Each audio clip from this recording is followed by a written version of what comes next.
And we are back. For first-time listeners, I will say welcome. And for the rest of you, I will say welcome back. Just a follow-up from last week's show. Luke Jackson has finally decided to lock in a date for his 5-5-75 challenge, which is 5 miles every 5 hours for 75 hours. And that will start on the 21st of May at 9 a.m. And there's a few ways you can support the cause, and that is he's set up a GoFundMe page. Just search Luke Jackson and you'll find the 5-5-75 challenge. You could also buy a limited edition t-shirt from Powerbox, and that's power without the E. Or otherwise, if you're feeling like getting fit, you can join him for some of these runs. He'll start between Cathedral and Palmer Street in the city, and that's obviously in Sydney, Australia. And yeah, we wish him the best of luck. But today I have a longtime friend. Well, I will say we started on a rocky road. My first 6 months with this guest was him yelling at me at 5 a.m. in the morning, pretty much every morning, before ordering a hit. He's the head coach for the Warrior Training Academy, the longest running Wimp to Warrior series, father of three, and I don't know, what else could I say? How have you been? Very good, very good. Pleasure to be here. Very nice to be out again. A little bit of let up on the lockdown restrictions in Sydney. So yeah, it's nice to be out and happy to be here chatting. And it's pretty crazy, right? So you've had a bit of a path at the moment. You started a long time ago with, I guess, Richard Cranny at a Brooklyn gym. See, this is me going to the States every couple of years. Brookvale Gym. Before venturing out and starting the Warrior Training Academy. And recently, before this lockdown period, you had found what we would now call the home of the WTA Training Academy, which is now back at Brookvale. But how's life? Yeah, it's good. It's definitely been an interesting time. Yeah, way back 2015, I finally made the transition in career and in life, really, to go from working commercial fitness and part-time martial arts to make it full-time martial arts. I went to work with Richie in his academy in Brookvale, and unfortunately that business venture didn't go the way he'd hoped with it, and that gym closed its doors, but it also opened up a door for myself, and went into partnership with Tiago Braga from Legacy Jiu-Jitsu, based here in Sydney. And yeah, we went into partnership and opened our academy together. My first martial arts academy. He's done many. But yeah, the first venture for me into gym ownership and in the field that I knew of fitness, but the passion which I've had lifelong almost of martial arts. So, it's always sad when one venture doesn't go and one person's dream doesn't take the path it was set out on. But Richie moved in a very positive direction to take Wimp to Warrior to the global monster that it's become now. It's just having amazing success the world over, and very, very fortunate that we're still able to be a part of that and run such a strong series out of the academy. So yeah, myself and Tiago, we took on an academy in less than perfect circumstances, but I don't think anything in life ever has perfect circumstances as I'm learning as I get older. But it's we played the hand that was dealt to us, and it's worked out very well for us to the point that, 3.5 years later, we've moved into, as you mentioned, a new facility in Brookvale, and really we've been able to step it much closer to the gym that we wanted, the gym that we envisioned, and the place that we want to be. So yeah, I mean it's been a sometimes tough road, but certainly a massively rewarding one. And now we've got great gym, great facility, and an outstanding community behind us who have stuck with us through the tough times, and now we're certainly back on a more positive path now. And great location, great gym, but what was it? It was 2 months that you'd open the doors at the new premises before COVID came and told you to shut shop again? Yeah. We opened with a sort of very soft opening just the week of Christmas into New Year 2020, and there was a lot of renovation, a lot of building work done, and we opened doors properly after the Christmas break, which would have been right about, I think, 8th of January from memory. And we got a good roll going, and then March 18th, COVID was obviously starting to have a much bigger impact here in Australia, and we spent a couple of days that week, the Monday and the Tuesday, with some very tough conversations and decisions to make. And myself and Tiago, and he was consulting with the other legacy academies, and we decided as a group that we had to take the step to shut the academy due to the evolution that was appearing in front of us of the virus. And it was tough. It was really tough. We were back and forward, what's it going to do? How's it going to affect the members? How's it going to affect the business? Obviously, I've just opened a new gym, and, a financial outlay that goes with that. But the bottom line of it was that we absolutely felt that we had to make that move, because, from what we understood at that point in time, the nature of what we were doing was very, very high risk in terms of transmission. And, it wasn't just about the people in the gym, it was about the wider community, the people who train with us, their families. And, one person in a jiu-jitsu, grappling, Thai boxing environment gets the virus, and it spreads so quickly, such close contact. So we made that decision that on the 18th of March, we were going to close the doors ahead of any, government indication at that point. But the community feel was that it had to be done. And at that point, we communicated it was going to be for 2 weeks. We were very hopeful that, things would pass, and 14 days later, we'd be able to open the doors again. And it, we knew there was a real chance it may get a little bit beyond that. But I don't think any of us really envisaged it becoming, the global situation that it has become, and just how severe things were going to get with it. And here we are. I think it's 9 weeks now. We've had the doors of the academy closed. So, yeah, it's definitely been a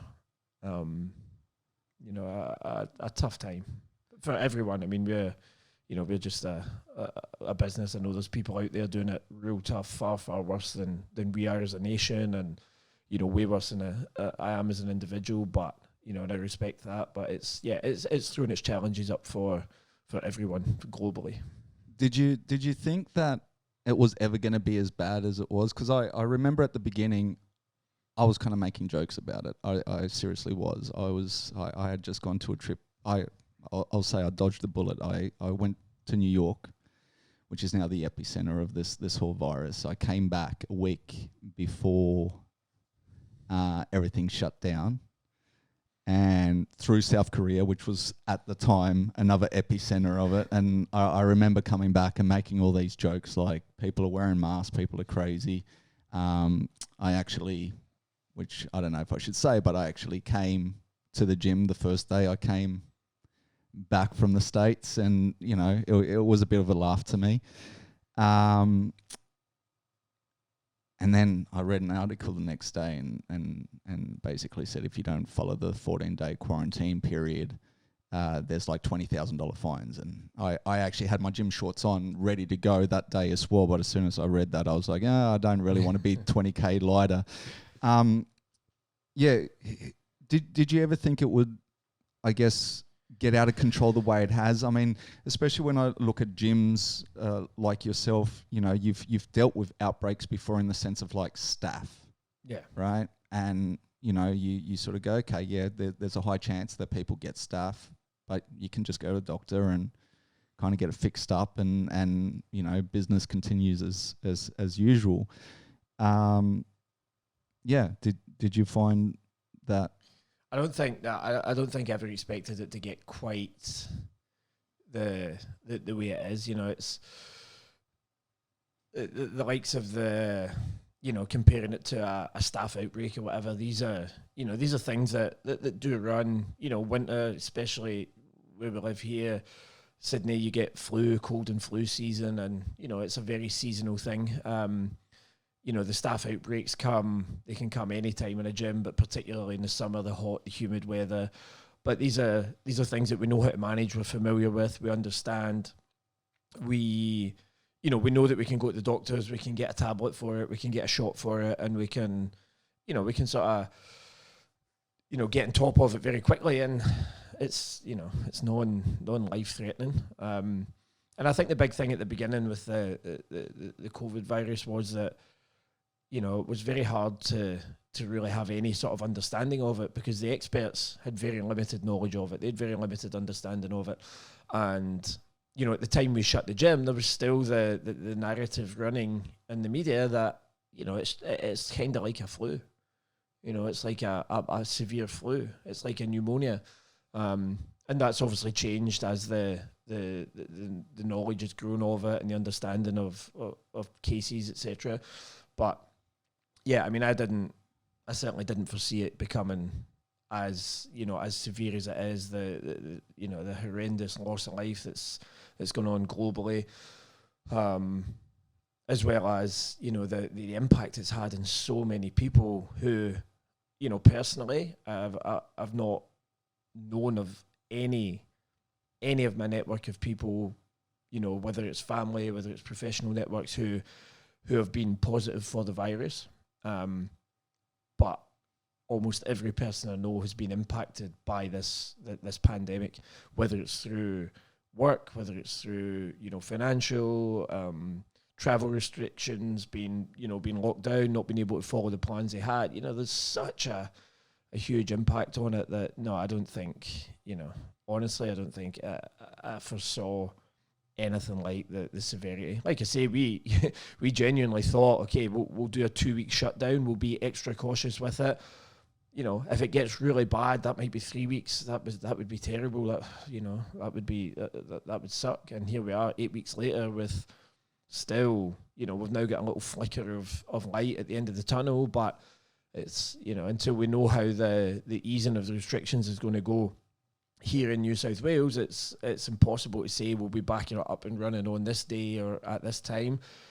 We just don't know. That's the reality on it. And is it something that I mean, obviously the government have shut us all down. That's they were very big on that. They're like, business shut down, boom, we're done. But are they also in communication with you guys, as into trying to let you know, or are you just watching the news and going, I assume we're at stage 2 or stage 3, or how does that all work? Yeah, I mean, there's no direct communication. They're not reaching out to every single business, but, you know, you've got to follow the media, you follow the government announcements on it, you know, and then it's up to us as the business owners to then go out and find the relevant information.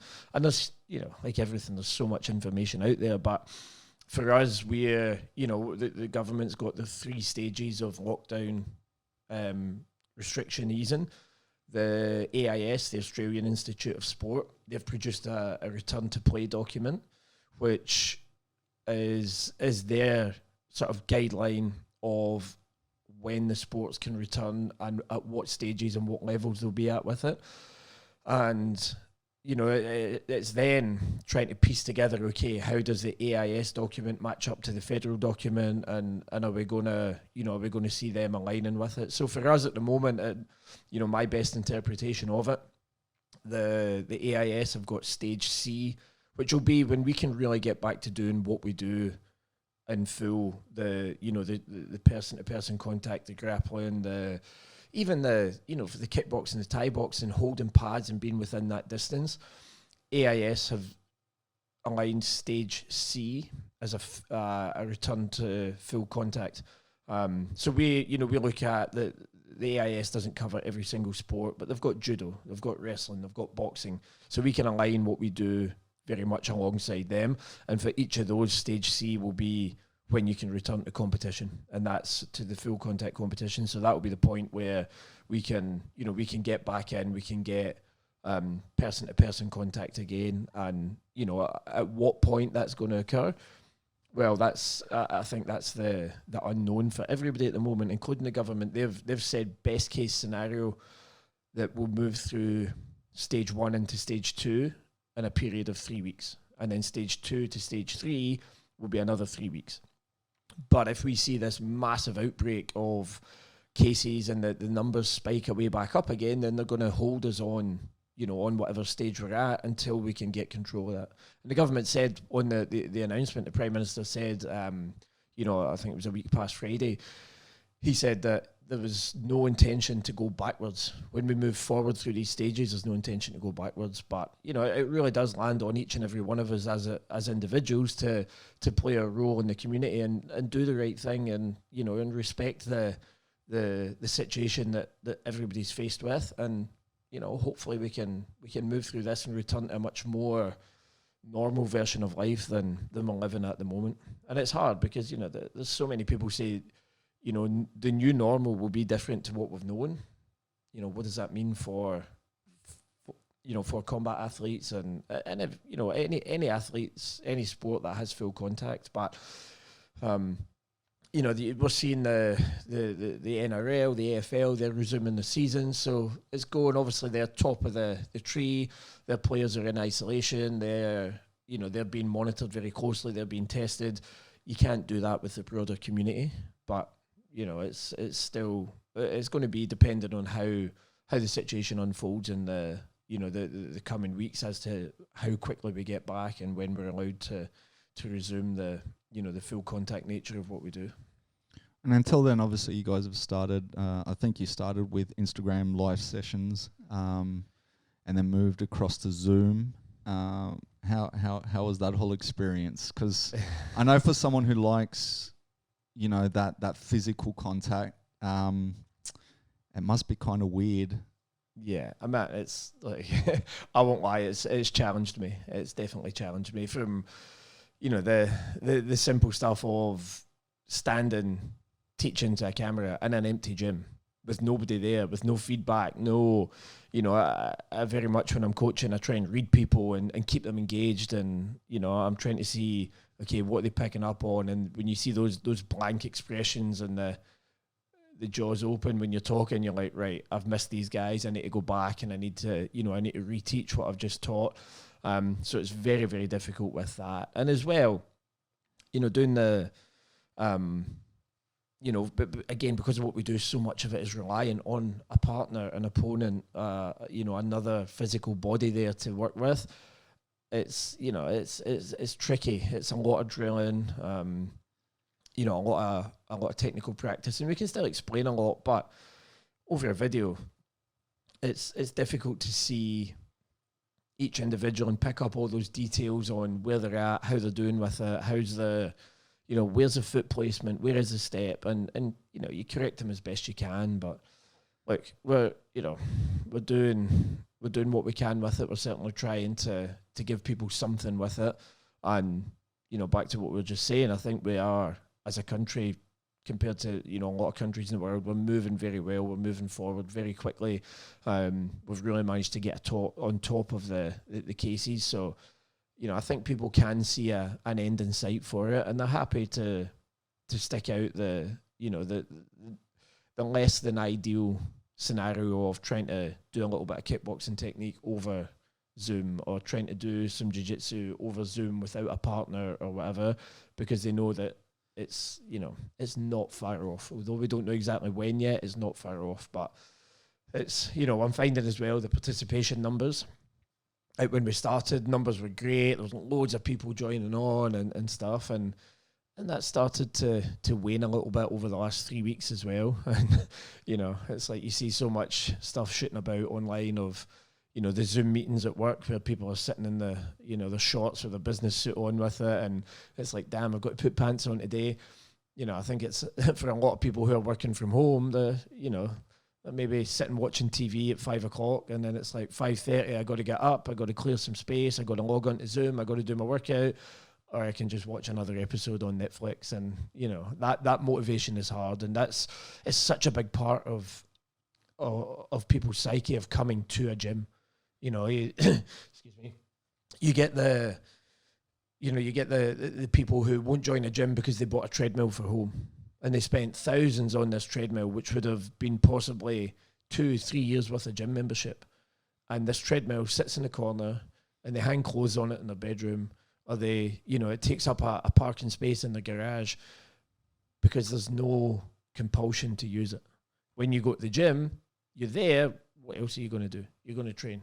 Yeah, especially if you've got a class and class is starting and the coach is there and they call you on, it's time to train. So to do it at home when nobody's going to pull you up there and then, if you don't log on, it does make it hard. And I do try and keep people accountable and chase them up if I've not seen them for a few days or whatever. But, you know, it's difficult. And everyone's like, you know, everyone's dealing with this whole situation in their own way. Some people are, you know, it is real tough for them. And then other people, it's, you know, it's nice. They've got a little bit of respite from the normal manic life, and, you know, they've got a little bit of downtime with it. And then there's everything in between that. So, you know, you got to respect that a lot of people are doing okay in this situation, and a lot of people aren't doing okay. And that's, you know, that's something that we're very, very conscious of.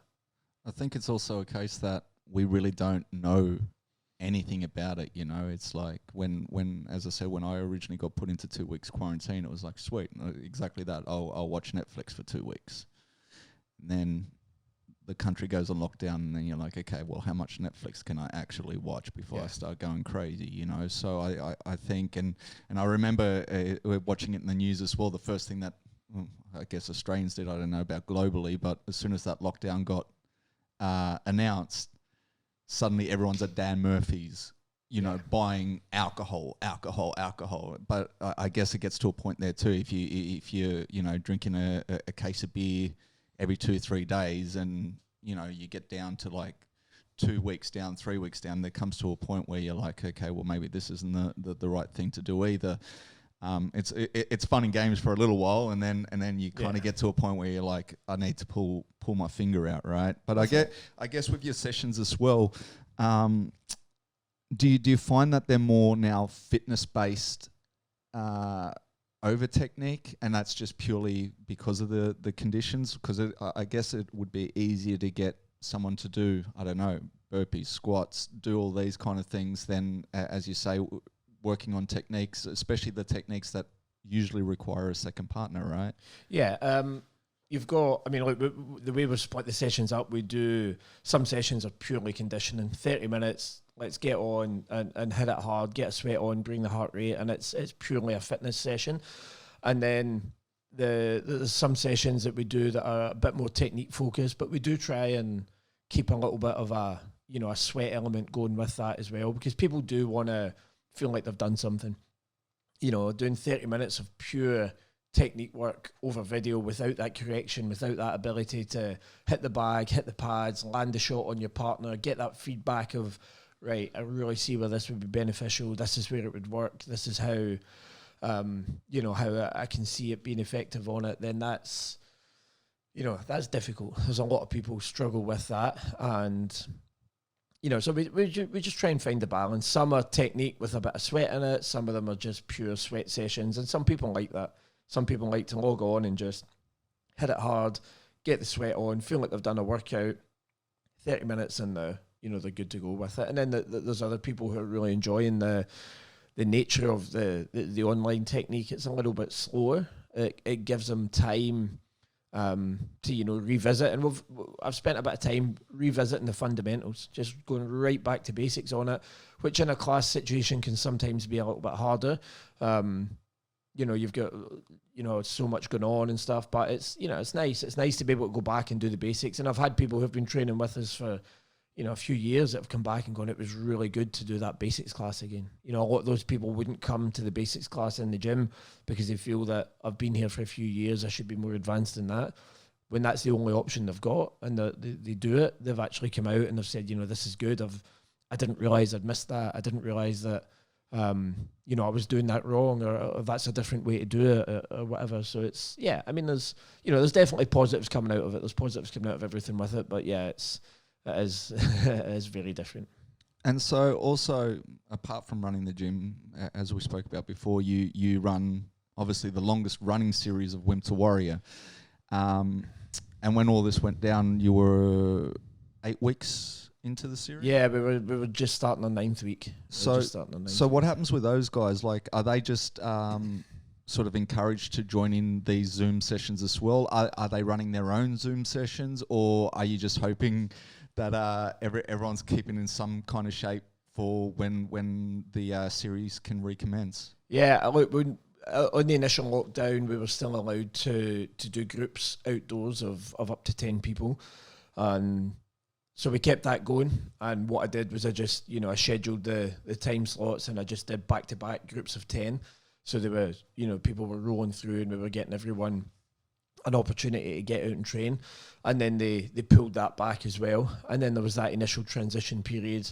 So there was a few online sessions that we did and stuff, and then we locked in the regular Zooms for the guys.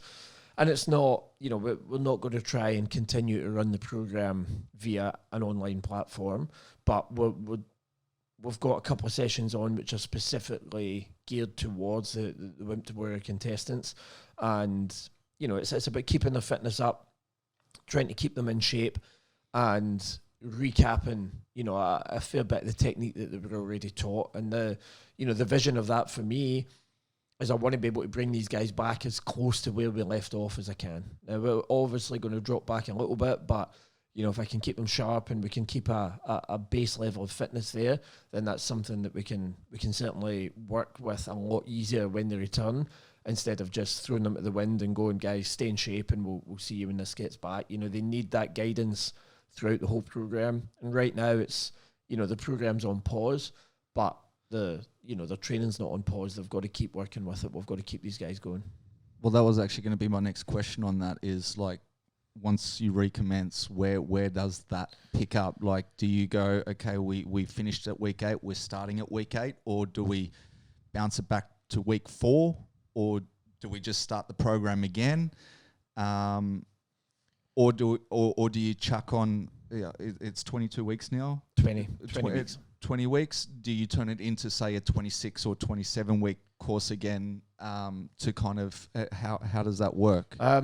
Look, it's it's still, we're still working it out a little bit because it's unknown, and like we said earlier, the actual the return date is unknown yet. I guess my plan at the moment, I'm expecting, just based on what we've been able to do with them, there's another 12 weeks remaining of their program now to come back in and try and pick up on week 9 when we finished on week 8. It's not going to work. You got to remember, this program is complete beginners. These guys, most of them have never trained before they start Wimp to Warrior in martial arts, or they've done very, very little. So the first 8 weeks is where we really lay that foundation down, and we set the good basics for them, which is going to carry them through. We need to refresh that with them.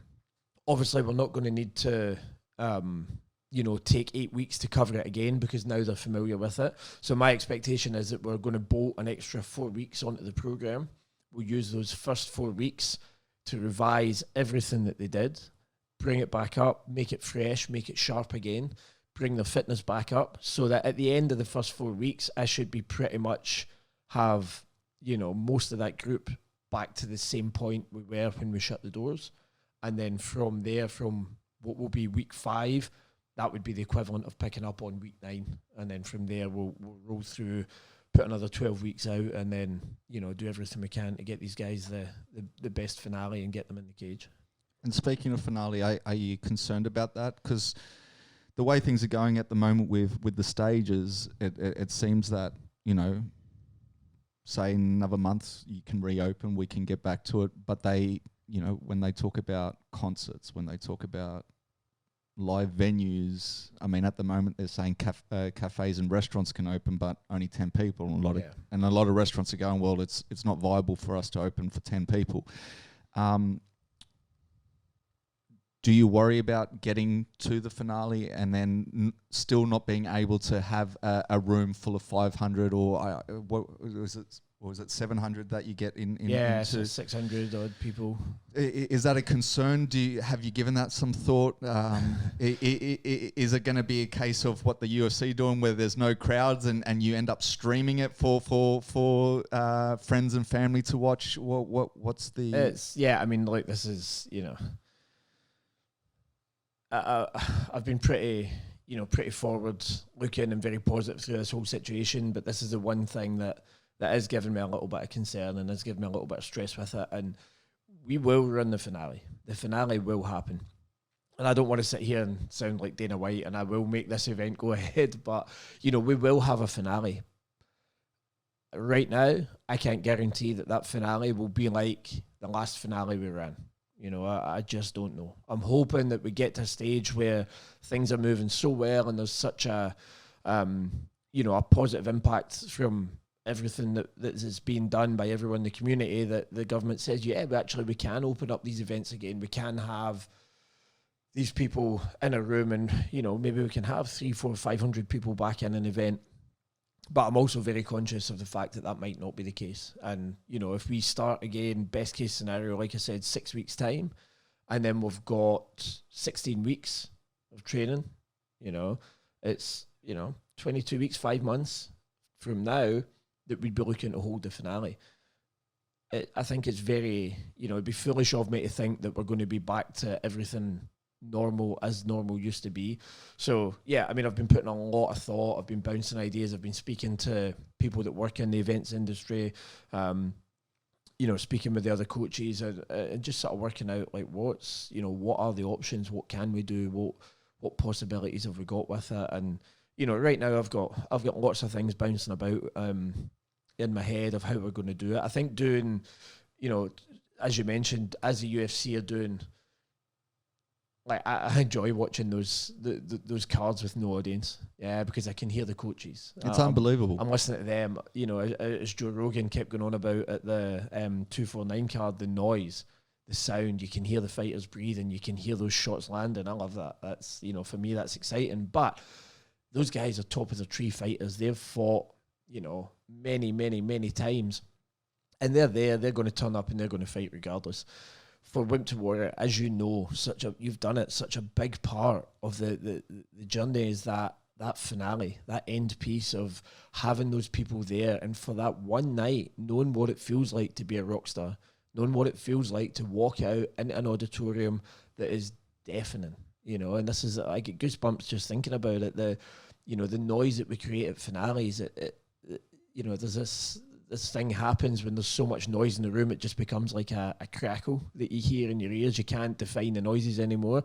And, the fighters walk out into that and they're cheering and they can hear their mates chanting their name. And, that's such a big, big piece of what I want them to experience in that finale. Now, I can't guarantee that I'll be able to give them that 600 person finale, but I want to do something that we can definitely, for the people who are fighting, they can have some of their friends and family in that room. and they can have a number of people there who'll scream their name, who'll shout, who'll make the noise for them, because it, you know, you've been in that cage, you know what it's like. It's when you hear that shout, sometimes that's just enough to take you through that moment, and you know, you just need that little bit of push. You need to get that energy from somewhere, and hearing that shout, hearing your name getting yelled out, that's enough to give you that nudge and give you that edge and take you there. So yeah, you know, I don't know what the answer is yet. I've got a lot of things that I'm tossing up, and you know, I'll put multiple plans in place so that as we get closer to the time, depending on where we are,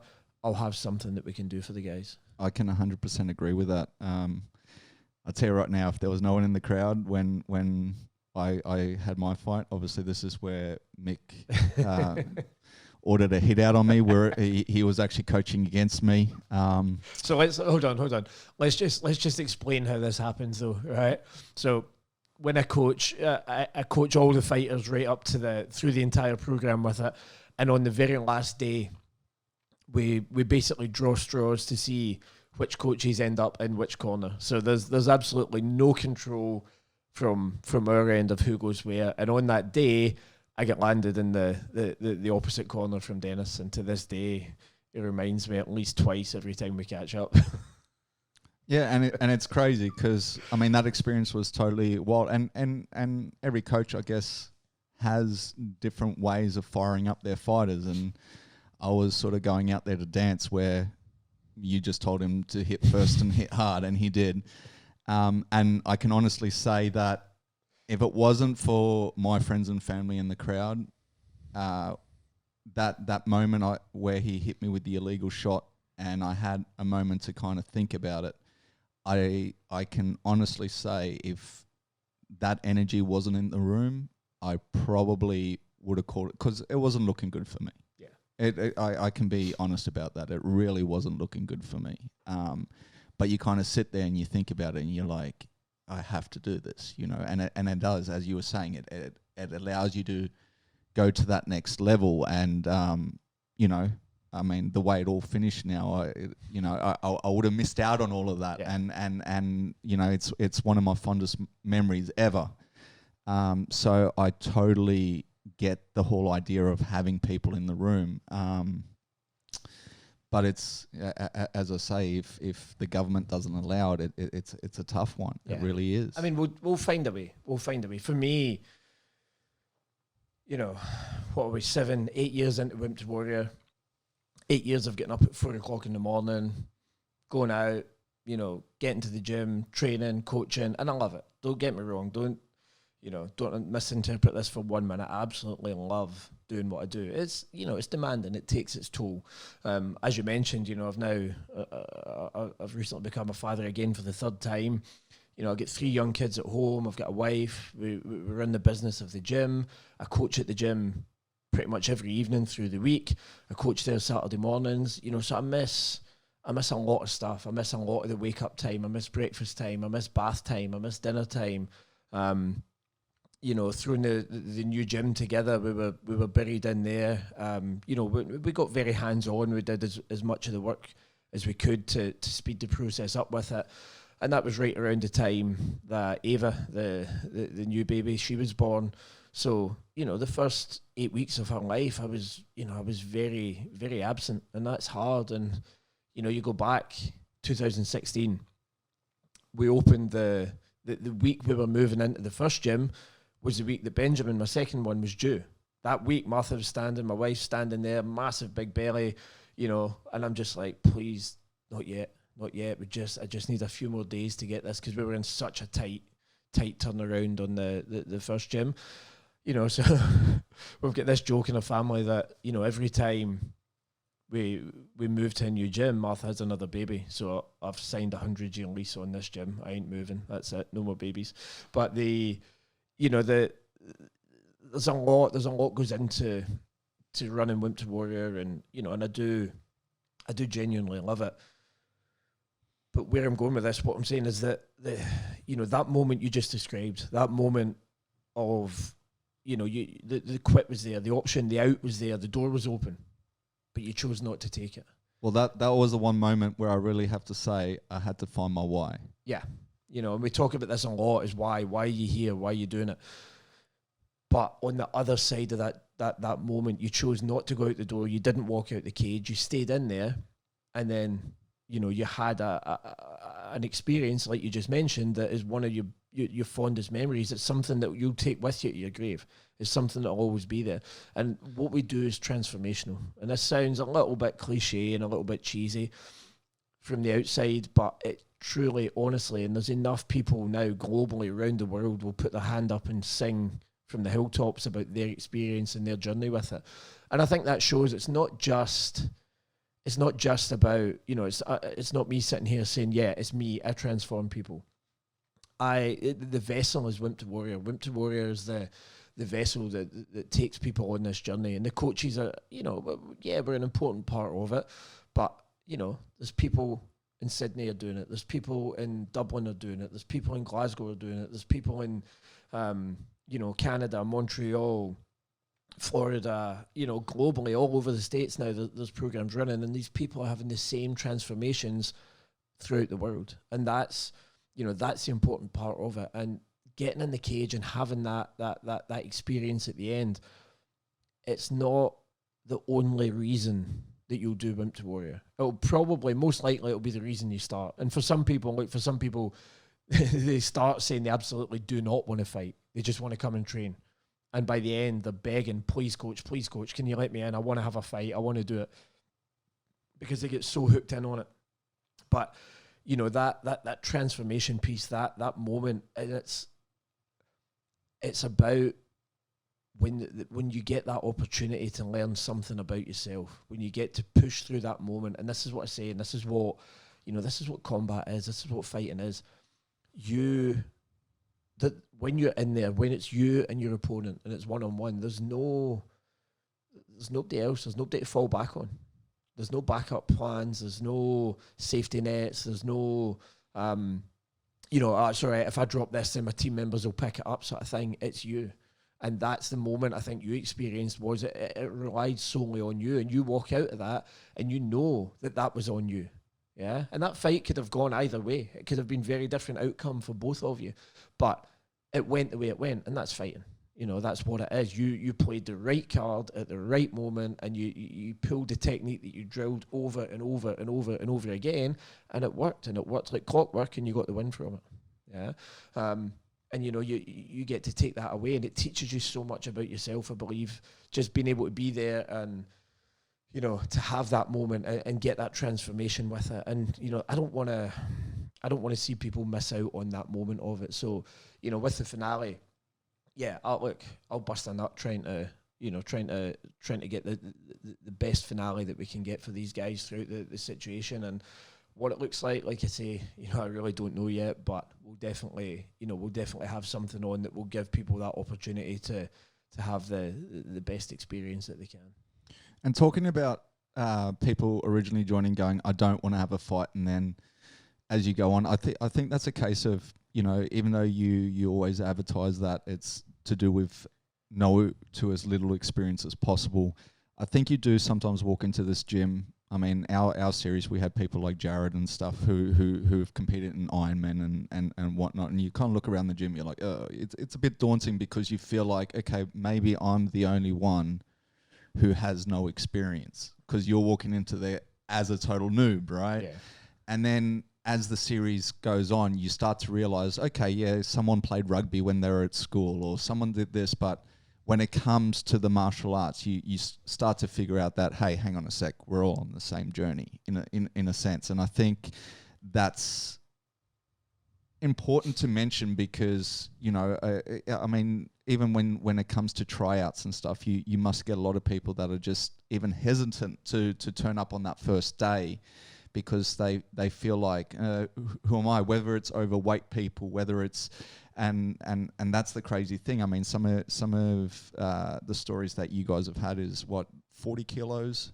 Yeah, I mean, we've had people lose 30 kilos in the series, 40 kilos in the series. Last series you had, was it last series you had a guy 62? Yes, Foss Right. was 61, 62 years old. Oldest competitor that there's been, in any Wimp to Warrior series in the world. Stepped in the cage at 62 years old. And again, he was an Ironman athlete. He's achieved some outstanding, incredible feats with it, and then decided that the next challenge was Wimp to Warrior. And he's... and what a challenge it was. Yeah. Like, honestly, I don't care if you've done Ironman or whatnot. Like, what makes you think I'm going to pick up some gloves at the age of 62? Like, it's just crazy. And I think his opponent was 20 years his junior, yeah. And look, the reason that Force, we call him Force, so his name's Glenn, but his nickname is Forcel, so it became Force. But yeah, the reason Force actually did it, his daughter did the series before. And Bev was again another outstanding story. She came, she had, she was overweight from where she wanted to be. She had a lot of stuff going on, in her personal life outside, and just finding the gym, finding the regular training, finding the community, finding the people that she was with, having a good support network around about her. She made amazing transformation over the 20 weeks, both physically and mentally. And then, she wanted to come back. She wanted to train with us again and do it all again.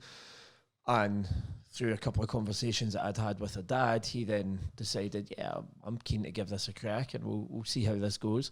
So they actually, father-daughter, did it together, and that was pretty incredible to watch as well. That was amazing. And yeah, Force got in, he fought Alan. So Alan was 20 years his junior. And they put on a hell of a fight. They certainly did. Credit to both men. Credit to every single man and woman that ever makes that walk into the cage and does it. But, those guys both put on a hell of a show. Alan took the win that night. He stepped up. He was a monster. He came out a different person that we'd seen through 20 weeks of training. And, yeah, he edged himself the win on that. But, Force has actually just written a book about his experience. So he documented his journey on it, and it's really good. It's a good read. He's written it from a competitor's experience. It's called Do Not Go Gentle, and yeah, he's put that out. So it's well worth picking up a copy of that and having a read of the book. Well, hopefully I can get him onto this podcast one of these days, because I'd actually like to probably have a word to him about it. And yeah, and it's just amazing as well that some people will do it and they'll check the bucket list and be done with it. Some people have obviously begged you to come back, and that obviously creates its own problems, because you don't want to put someone now with experience against, say, someone that's doing the series for the first time, but then you obviously had the returning warriors, which is always a little bit of fun. And then it's funny seeing some of these other guys who have used this to kind of kickstart potentially a career. And what I mean by that is the two names that come to mind is Danielson. Obviously, he's fighting out of Adelaide now, and I see him quite active in regional circuits. And I think DJ is fighting out of Canberra now. Yeah. And last year he actually fought for a title. It's an amazing platform to kick off from. It takes you from a complete beginner, and it gives you a springboard into the world of MMA, and you're going to get a genuine, honest taste of what it's like. It's you're in the guts of it. You're in a hard fight camp. You're going through the motions with it, and I always say to people that if the likes of myself, when I started training in martial arts, there's periods I had where I would go to training and I'd get beat up, and I'd go back again and I'd get beat up again, and mentally that takes its toll. And then you would have a little drift off, and you'd maybe take a few weeks off, and then you would go back into it, and you get that natural ebb and flow where you come in and out of it, and over time that builds up and people stick with it. Wimp to Warrior, you don't get that time off. You're in there every day, so it's really going to tell you, do I like this? Do I want to do this at that level or not? And that's the real platform. And for some people, it genuinely is. They know on day one that this is a one and done. They want to do this. They want to tick the box, and maybe they'll keep training a little bit beyond, but they're certainly not intending on aiming a career as a fighter of it. And then you get the people who are adamant on day one that this is it. This is the start of me becoming a fighter. And, you know, some of them don't even make it past week 2, week 3. So it's, you never know. That's the thing. You genuinely just never know quite who you're going to get, what they're going to do when they step in the door, and are they going to live up to, you know, what they say they're going to live up to. And so now moving forward, we're going to open back up, I guess. Are you implementing your own kind of like three phase open procedure, or is it when the government gives you green light, it's just open doors? Or what I mean by phases, is it going to be, you know, you open up and for instance do the strength and conditioning, because we know we can wipe down the gym equipment, then maybe do pad work and have like the jiu-jitsu come in last, because obviously it is the most? Or is it just once we get the green light we're going to go? Look, it's, you know, it's very difficult to, again, you know, I've been sitting with Tiago, we've been planning lots of different scenarios on it. You know, the restrictions on numbers are really going to be the biggest thing with it. And like, you know, like so many other businesses at the moment, the cafes, the bars, they're in stage 1 of the restriction easing, but they're limited to 10 people.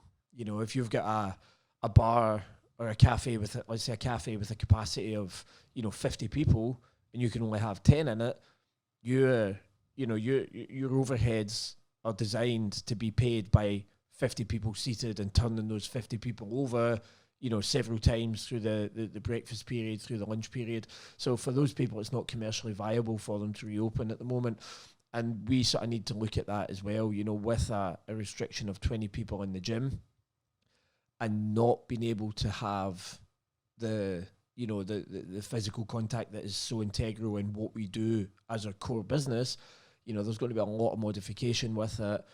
And, you know, we really need to speak to the members and the students and find out, are they keen to come and do a no-contact version of jiu-jitsu and kickboxing? Do they want to do that? And are they going to use it? And if people are going to use it, then we're going to offer it, you know. But if people are like, look, actually, you know, I don't really want to come into the gym just to drill on my own and not touch anyone and not have any contact, because that's the jiu-jitsu I know and that's the jiu-jitsu I love. And, you know, when I do my striking, I want to hit pads and I want to spar, and we can't do any of that, then, you know, we got to listen to what the people want. If they're not going to use it, then, you know, we probably won't open the doors at the first call of stage 2. But like I said, everything going good, stage 2 would be 3 weeks, and then we'd be on to stage 3, which is the point where we can reopen and we can do, you know, what people signed up for. And it looks like we're heading in the right direction. As mentioned earlier, the UFC not only had one card, they marched forward and did 3 cards in 1 week, which is just like, it's been for right. fans. And the best thing about it too is everyone's got time to actually watch them, because they're just sitting at home looking for something to do. So I have to say, the first one you were kind of like watching, and then they had that little bit of a scare with Yakiri, you know, yep. And you kind of patiently sit on the sidelines and you're like, but look, the last 2 have gone off without a hitch, and it seems like they've done pretty well with it. As mentioned before, it's a totally different experience. I'm the same. I'm enjoying the fact to the point. Before we go through some of the fights, I really feel now they need to make the McGregor-Diaz 3, right? and it's not even because it's one apiece. It's just like, I want that fight with no crowd. Because could you just imagine the amount of smack talk you would get in that fight alone? Like, I just think, let's do number 3 right now, because I would love to hear what they say to each other from across the cage, right? And that's the only reason I reckon they should push that fight straight away. It probably won't happen because they're already talking about Gaethje, Khabib, and then kind of getting the winner of that. But I'm just like, hey, listen, before we put the crowds back into the stadium, let's just do it, right? And if you're not going to do that, I would say Tony and McGregor, because they like to talk too. But I want to have one trash talking fight while there's no crowd. Yeah, I hadn't thought of it from that angle. Definitely from the from the shots landing and the breathing and hearing the athletes and hearing the corners, it's fantastic. But yeah, that's a different spin on it. That's definitely a plus that we need to, we need to take advantage of, because they're certainly not going to do this ongoing if they don't have to. And so with 249, was there any kind of takeaways you got from that? Man, what a card! My takeaway was the best fight of the card was the second one in. I just enjoyed that. That was Mitchell versus Rosa, and I was amazed. I honestly thought, I was like, what's going on here? Is it a jiu-jitsu guy versus a guy that hasn't been to the ground before, in a sense? And then you've come to find out Rosa's actually a black belt as well, and it's just like, wow. Yeah. I think, I mean, it was, outstanding fight. And I think the whole card, that's the thing. We'd been, we've been deprived as fight fans. We had a great start to the year, I think, from, the second weekend in January. I think we had 5 weekends in a row of UFC cards, which was excellent. And then there was the gap on it, and then we came to 249. And like you say, there wasn't a bad fight on that card. Some of the fights that were on the prelims cards could quite easily have been main card fights, and possibly even a main event fight and a fight night card. But the whole card was stacked start to finish, and I mean, there was so many good fights on it. But what about that main event? What about Ferguson and Gaethje? It was just outstanding. That was always going to be a good fight. And a bad fight, depending on which way you look at it, because I was kind of looking at it going, I don't want neither one of the two to lose. So it was kind of like a win-win or a lose-lose, whichever way you looked at it. But it was brutal. Yeah. I think, I mean, from from the armchair fan who likes the shots landing and the blood splatter, they got what they wanted from it.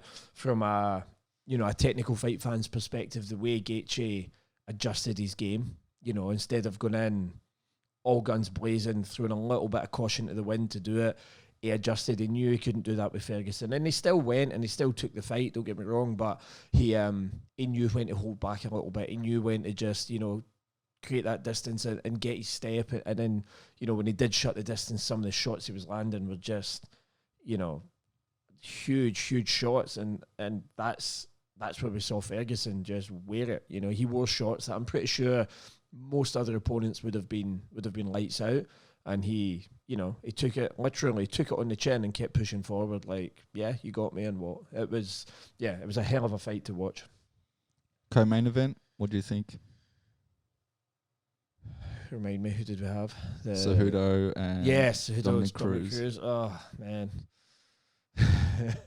Well, Cejudo fought very well. I'm not a huge Cejudo fan. He just, Captain Cringe. He should just stop talking. But as an athlete, as a combat athlete, you cannot take away from him what he did. He was phenomenal with it. In terms of I guess the big controversy on that has been Dominic Cruz. I was getting back up. You shouldn't have stopped the fight with it. You watch the replay on it. He was on his knees. He took multiple shots without covering, without defending. And it's back to this old piece that the referee has to do what they believe the best thing to do in that moment. And it's not a job I would ever thank you for as a referee. It's such a tough call to make. And, I believe the referee made the right decision in that moment.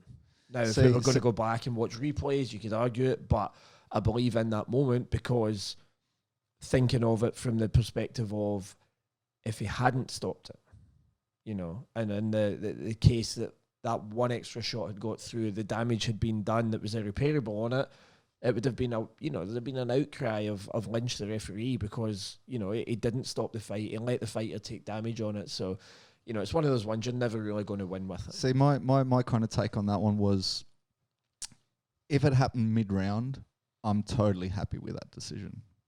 If there was like a minute 30 left, I'm totally happy with that decision. Getting up, not getting up, it was the right call. With 2 seconds to go, I kind of feel like they could have let it go back to the corner whether he answers the bell or not. I just think, and I don't even feel like you can make the argument you didn't hear the clapper. Yeah, obviously no crowd, and it's they acknowledge. You see the ref when that clapper goes, the ref gives a little nod that yep, I got it.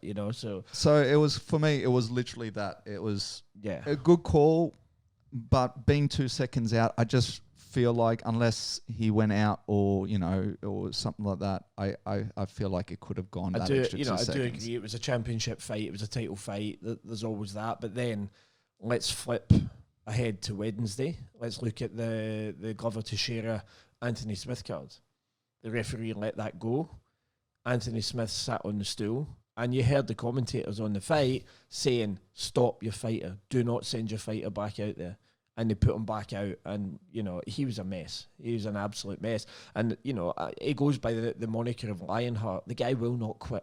And fighters at that level on a main event, they will not quit. They won't give up on it. Sometimes they don't know that they need to quit. They don't know that it's time to stop. And that's the hard part. So, all respect to Herb Dean as a referee for making that call, even on the 2 seconds, because, had he sat on the stool, not knowing what way was up, what way was down on it, then, it goes back out. He takes, the worst case, he takes some damage that has a long-term effect on it. And then again, we're back to that old, it should have stopped it, it should have let it go. So, yeah, look, Or it's a game of shifting blame, Yeah. The ref puts it to the corner doesn't stop it, then then it's on the corner, and it goes back and forth. But with that Anthony Smith fight, he's obviously come out and defended his corner. He said, listen, I've always said I want to go out on my shield and this and that. But you being a coach as well, like, is there a moment that you go, look, we've had these talks in the locker room. We've made it clear that, you go out on your shield, but when, because I think the commentators were even saying from round 2 onwards, it was like 10-8 rounds. Yeah. 10-8 rounds. Is there a point that you go, you know what, I want my fighter to fight another day? And I'm not saying Anthony Smith's not going to fight another day, but sometimes when you get a beating that bad, you don't come back as the same fighter. I always look back at the Roy McDonald. I don't think he ever came back the same fighter. Incredible fight. It's probably going to go into history as one of the best fights. Yeah. But it just really is hard to come back from. So is there a point that, do you feel that the corner is making the right decision there? Man, look, it's hard to say when you're working with the athletes at that level, main event, title contenders. It's very, very hard on it. For me, a coach that I look up to a lot, respect massively, is Duke Rufus from Rufus Sport, and he's been known to make that call. He's pulled the pin on fighters in that situation. So you do see it happen at the top level, but for me, and certainly even more so with the Wimp to Warrior guys, I've never had to make that decision yet. And we, Wimp to Warrior, we're so far down the scale of caution that they're never allowed to get to that stage where we need to make that decision. But for me, I've not been in the situation with a fighter yet, and I hope I never have to, because it means that things are going pretty bad. But I'm sure it will happen one day. But yeah, I'll put the fighter's safety ahead of that every day on it. I'll make that call, and I'll do that, and that's my job. That's what I'm there to do. And if I believe it's the right thing to do to protect that fighter and look after them at the time, then do it. But yes, situation's very different. The longer your fighter fights for you, the more you know them. What's the scenario? Are we fighting an amateur circuit fight just to tune up, or are we fighting for a contract to move into a big league? It's situation dependent how far you let a fighter go. It wasn't a title fight. Yeah. And he's handing teeth. He's handed the teeth. Yeah, he handed teeth to the referee. And talking of smack talk, did you hear what they said when I watched the replay and I repeated it? So when just after he handed the teeth, Smith says to Teixeira, he said, what was it? I can't remember, but one of them said, it's all part of that was it. He says, it's part of the game. It's all part of the game. It's what we do. And he's like, it's all right. Don't worry about it. I do remember that. I actually thought, though, he was saying that to the corner.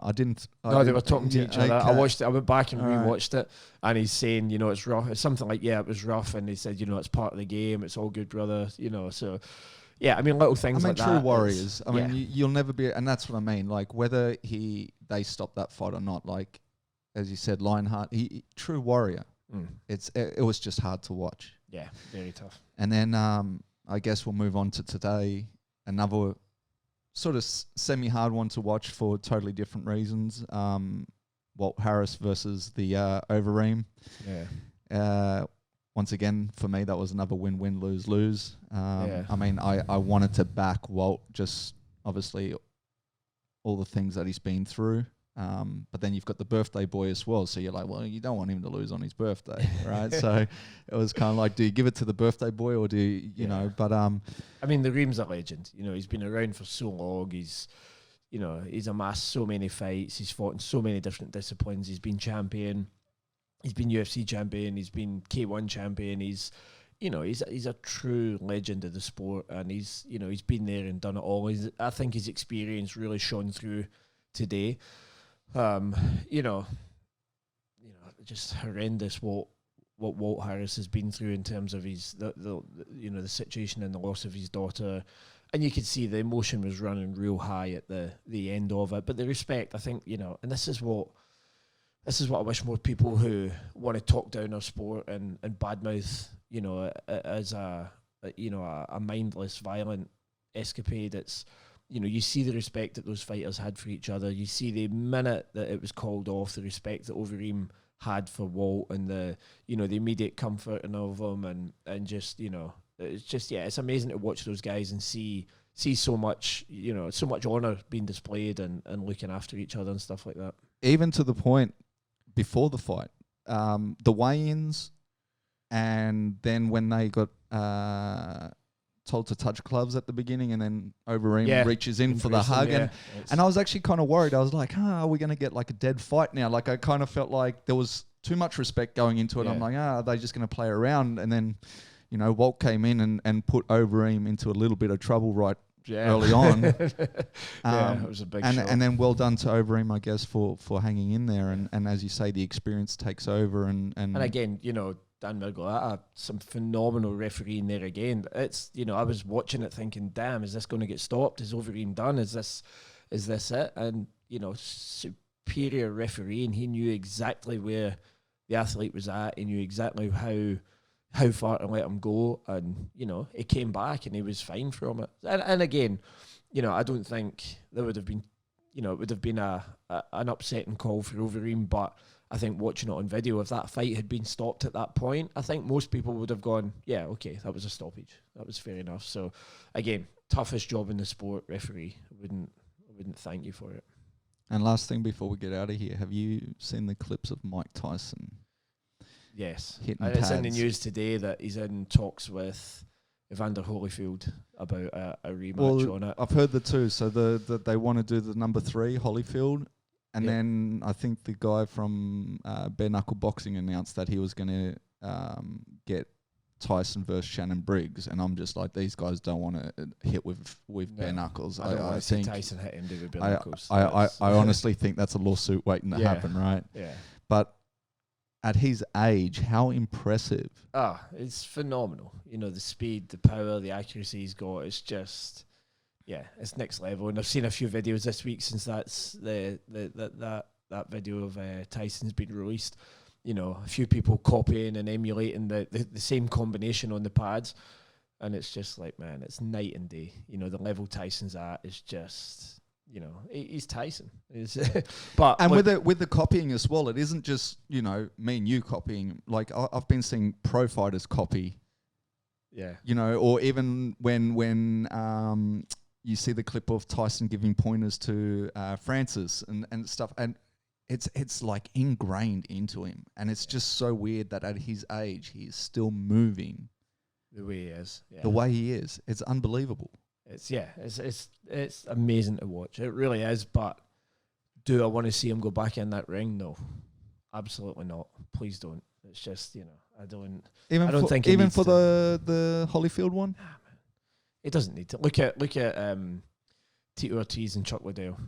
You know, they wanted to come back. They weren't moving that way. Yeah, they weren't moving that way. Chuck Liddell's not moving that well at all. He struggles to walk. But yeah, I mean, look, I just, you know, it's, yeah, I don't know. Dana White even said he was going to come out, and if there was truth behind the rumours of Tyson making a comeback, he was going to make a counter offer for him not to do it. And apparently they're good friends and stuff. So yeah, I kind of agree with it. I just think don't go out there when you don't need to now. Don't tarnish the legacy that you've left of, you know, people remember you for what you were.